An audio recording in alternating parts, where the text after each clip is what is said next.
Bangladesh bank ঈদকে ঘিরে আগামী ১৯ মার্চ নতুন টাকা ছাড়বে। ব্যাংকগুলোতে এই নতুন নোট পাওয়া যাবে।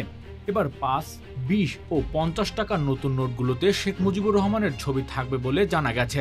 এর পাশাপাশি বাজারে ছাড়া ১০০, ২০০, ৫০০ ও ১০০০ টাকার নতুন নোটের ডিজাইনও একই থাকবে। কেন্দ্রীয় ব্যাংকের কর্মকর্তারা বলছে, ঈদ উল ফিতর উপলক্ষে বাংলাদেশ ব্যাংক থেকে যে নোটগুলো ছাড়া হবে তাতে কোনো পরিবর্তন আনা হচ্ছে না।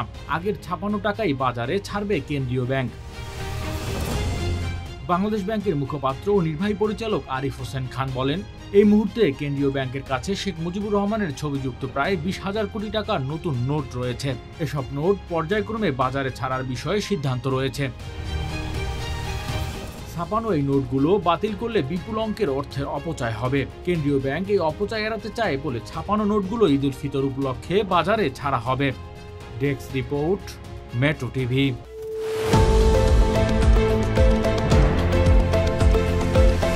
দেশের পাশে, বিশ্বের সাথে, মেট্রো টিভি।